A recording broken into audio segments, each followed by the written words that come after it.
শেখ হাসিনাকে ভারতে নিয়ে বেশ বিপাকে পড়েছে দেশটি। ডক্টর ইউনূসকে নিয়ে বিস্ফোরক মন্তব্য করেন শেখ হাসিনা। তিনি বলেন তার বিরুদ্ধে গণহত্যার অভিযোগ আনা হয়েছে। বিএনপির ভারপ্রাপ্ত চেয়ারম্যান তারেক রহমানকে নিয়ে মন্তব্য করে বলেন, সেই সময় তারেক রহমান লন্ডন থেকে বলেছেন, যদি মৃত্যু চলতেই থাকে তাহলে সরকার টিকে থাকবে না। মুসলিম লীগ তারা বলেছিল এবারে মুসলিমরা তাদের ধর্ম আচরণ করতে পারবে না, কিন্তু আমরা দেখছি পৃথিবীর সবচাইতে মুসলিম সমাজ এখানে ভালো আছে। ইন্ডিয়া এখন শেখ হাসিনাকে নিয়ে গিয়ে হজম করতে পারছে না। শেখ হাসিনা এরপর থেকে নানাভাবে বিভিন্নভাবে প্রশ্ন উঠছে, কি মর্যাদা সেখানে আশ্রয় পেয়েছেন তিনি। সাম্প্রতিক ভারতীয় এক সাংবাদিক একটি সাক্ষাৎকারে তাকে দাসী কিংবা কর্মচারী হিসেবে সম্বোধন করেছেন। বিচার হওয়া উচিত বলে আমি মনে করি। শেখ হাসিনা ভারতের কর্মচারী ছিলেন। গত 15 বছরের রুটিন জীবন থেকে অনেকটাই বিচ্ছিন্ন হয়ে পড়েছেন হাসিনা। একাকী নিঃসঙ্গ জীবনে দিন দিন তার হতাশা বেড়ে যাচ্ছে। প্রয়োজনে জেল জীবনকে মেনে নেবেন, তবুও দেশেই ফিরতে চান হাসিনা। সম্মানিত দর্শক মণ্ডলী, খুবই খুশির একটা সংবাদে আপনাদের সবাইকে স্বাগতম। হাসিনা আপা নতুন করে সামনে আসতেছে। হাসিনা আপা বলতেছে, আমি ফিরতে চাই বাংলাদেশেতে, জেলে রাখলেও থাকমু আমি খুব আরামে। প্রিয় দর্শক মণ্ডলী, অনেক দিন যাবৎ অনেক ধরনের কথাবার্তা দেখতেছেন। আজকে ভারতীয় পররাষ্ট্র মন্ত্রণালয় থেকে একজন আসছেন আমাদের সাথে বসার জন্য, বিষয়গুলো সুরাহ করার জন্য। আমরা কি বিষয়গুলো সুরাহ করব?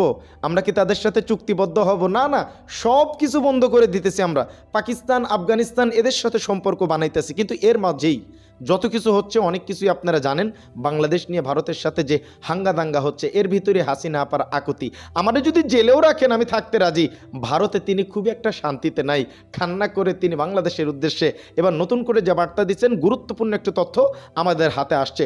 অনুরোধ এতটুকুই, পরিপূর্ণ ভিডিওটি দেখেই আপনার মূল্যবান মতামতটি কমেন্ট বক্সে জানাবেন। তার আগে ভাই এবং বোনেরা, চ্যানেলে যারা নতুন আসছেন দয়া করে চ্যানেলটি সাবস্ক্রাইব করে দেবেন, এবং সেই সাথে হাসিনা যদি দেশে আসে তাকে গ্রেফতার করা হবে, তার কি শাস্তি আপনি দাবি করেন অবশ্যই কমেন্ট করে জানাবেন। চলেন প্রতিবেদনটি একাধারে না টেনে দেখেন। 3 মিনিটের একটা ভিডিও, পরিপূর্ণ ভিডিওটি দেখেই আপনার মূল্যবান মতামত করবেন ইনশাল্লাহ। ঠিক আছে, চলেন প্রতিবেদনটি একাধারে না টেনে দেখতে থাকি। গত 15 বছরের রুটিন জীবন থেকে অনেকটাই বিচ্ছিন্ন হয়ে পড়েছেন হাসিনা।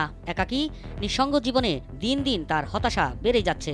যারা তার সঙ্গে ক্ষণিকের জন্য দেখা সাক্ষাতের সুযোগ পাচ্ছেন, তাদের কাছে এমন হতাশার কথাই জানান দিচ্ছেন হাসিনা। প্রয়োজনে জেল জীবনকে মেনে নেবেন, তবুও দেশেই ফিরতে চান হাসিনা। এমন খবরই ভারতের আনাচে কানাচে ব্যাপকভাবে আলোচিত হচ্ছে। ভারতে খুব বেশি যে ভালো নেই হাসিনা, সেটা আঁচ করা যাচ্ছে ভারতীয় সমাজ পাতার বয়াতে। একাকী নিঃসঙ্গ জীবন আর কত ভালো লাগে, ইয়োগা আর বই পড়ে কতটা সময় কাটানো যায়, এ যেন সাজাবিহীন জেল জীবন। পরিস্থিতি বিবেচনায় দেশ ছাড়লেও এখন তার মনে উকি দিচ্ছে নানা কল্পনা। একে তো নেতাকর্মীদের রেখে পালিয়ে যাবার অভিযোগ, তার উপর একের পর এক হত্যা মামলা। কি করবেন ভেবে কুল পাচ্ছেন না তিনি। ভারত সরকারও যে তাকে খুব বেশি মূল্য দিচ্ছে তা না, স্রেফ সাবেক প্রধানমন্ত্রী হিসেবে সুরক্ষায় রাখা হয়েছে তাকে। পালিয়ে যাওয়ার 4 মাস হাসিনা ইস্যুতে ভারতও কোনো কার্যকর পদক্ষেপ না নেয়ায় হতাশা নিয়েই বাংলাদেশে ফেরার ভাবনাটি মাথায় বেশি ঘুরপাক খাচ্ছে বলে ধারণা করছেন ভারতীয় বিশ্লেষকরা। দেশে ফিরে জেলে থাকতে হলেও দেশে আওয়ামীপন্থীদের ভালোবাসা অন্তত পাওয়া যাবে, এমনটাই নাকি ভাবছেন হাসিনা। ভারতে কার্যত হাসিনা যে অবস্থায় আছেন সেটা জেল জীবনের চেয়ে খুব বেশি স্বাধীন নয়। সাবেক প্রধানমন্ত্রী হিসেবে বাংলাদেশের জেলে তিনি যে ডিভিশন পেতেন, তাতে ভারতের সুযোগ সুবিধার চেয়ে কম কিছু হতো না, বরং বাড়তি হিসেবে তিনি নেতাকর্মী আর স্বজনদের সাথে দেখা সাক্ষাৎ করে প্রয়োজনীয় নির্দেশনা নিতে পারতেন, এমনটাই বলছে ভারতে অবস্থানরত দেশি বিদেশি বিশেষজ্ঞরা, যা বিভিন্ন সামাজিক যোগাযোগ মাধ্যমে প্রকাশ পাচ্ছে।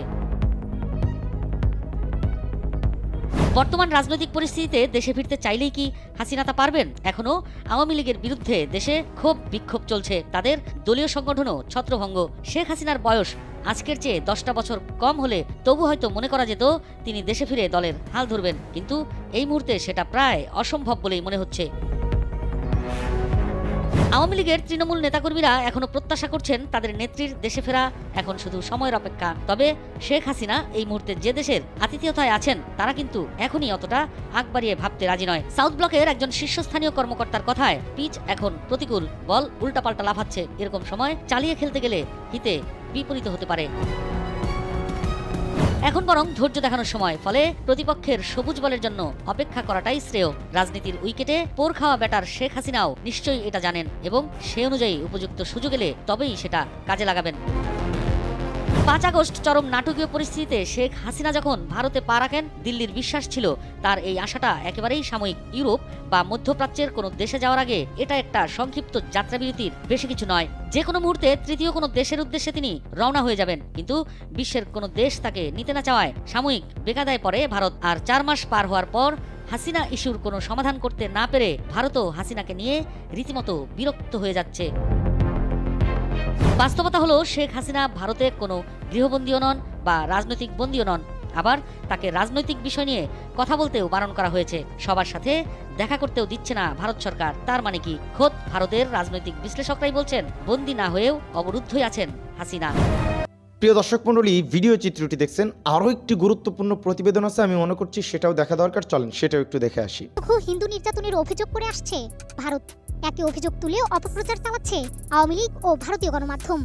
সম্প্রতি উগ্র হিন্দুত্ববাদী সংগঠন ইসকনের বহিষ্কৃত নেতা চিন্ময় দাসকে রাষ্ট্রদ্রোহের মামলায় গ্রেপ্তার করা হয়েছে। এসব ইস্যুতে ভারত বাংলাদেশে উত্তেজনা চরমে পৌঁছেছে। এবার সেই উত্তেজনায় ঘি ঢাললেন শেখ হাসিনা। ভারতীয় সংবাদ মাধ্যম আনন্দবাজারের খবর, মঙ্গলবার ভারত থেকে যুক্তরাষ্ট্রে আয়োজিত এক আলোচনা সভায় ভার্চুয়াল বক্তৃতা করেছেন শেখ হাসিনা, যেখানে বাংলাদেশের সাম্প্রতিক সংখ্যালঘু নিপীড়ন নিয়ে ডক্টর মোহাম্মদ ইউনূসের নেতৃত্বাধীন অন্তর্বর্তী সরকারকে দুষছেন তিনি। সম্মানিত দর্শক মণ্ডলী, ভিডিও চিত্র দেখলেন। হাসিনার অবস্থা খারাপ, বুঝছেন? একটা দেশ থেকে যখন আরেকটা দেশে যাওয়া হয় এবং সেখানকার পরিস্থিতি ঘোলাটা শুধুমাত্র এই এক হাসিনাকে ঠাঁই দেওয়ার কারণে। বিজেপির নেতারা অনেক ফাল পাড়তেছে। কিছু নেতা যারা রাজনীতিতে ওরকম কোনো আপনার পদচারণাও নাই, যাদেরকে ওরকম বিজেপি ভ্যালুও দেয় না, শুধুমাত্র একটু মোদিকে খুশি করার জন্য, একটা ভালো সম্মান পাওয়ার জন্য, ভালো একটা পদ পাওয়ার জন্য তারা যেরকমভাবে উঠে পড়ে লাগছে, এই জিনিসটা খুবই দুঃখজনক। এবং এই জিনিস থেকে তারা শিক্ষা নিচ্ছে। মোদির তো কপালে হাত, এটা তো বুঝতেইছেন। বাংলাদেশের সাথে শুধু আমরা ছোট রাষ্ট্র, আমাদের এটা নাই ওটা নাই, আমাদের কত কিছু তারা দেয়, এই সব কিছু আমরা কি ফ্রি নেই? ফ্রি তো নেই না, তাই না? তো দেখেন, তারা পেঁয়াজ খায় না, ভারতের হিন্দুরা পেঁয়াজ খায় না, তো পেঁয়াজগুলো দিবে কাদের? বাংলাদেশে দিতে গেলে খুবই সহজ, অত টাকা খরচ হয় না, তারা বেশি প্রফিট করতে পারে। বাইরে দিতে গেলে, বাইরে কত মানুষ আছে যারা পেঁয়াজ খায়, সব দেশেই তো হিন্দু বেশি, তাই না?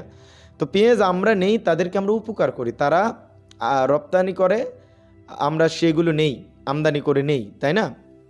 তো তাদের পেঁয়াজগুলো পচে যাবে আমরা যদি না খাই, আমরা তো ফ্রি নেই না, তো আমাদের না দিয়ে দিবে কোথায়? আচ্ছা, কারেন্টের ব্যাপারে বলে যে কারেন্ট যদি বন্ধ করে দেয় বাংলাদেশ অচল হয়ে যাবে। আচ্ছা ভাই, কারেন্ট কি আবাদের জিনিস? কারেন্ট আজকে উৎপন্ন করলে না ফুরাইলে পরের দিন শেষ।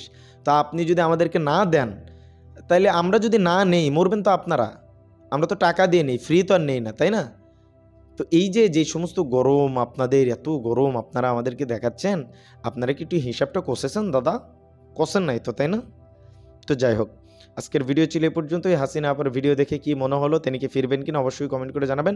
আজকের ভিডিওটি এ পর্যন্তই, দেখা হচ্ছে পরবর্তী অন্য কোনো ভিডিওতে। সে পর্যন্ত সকলে ভালো থাকবেন, সুস্থ থাকবেন।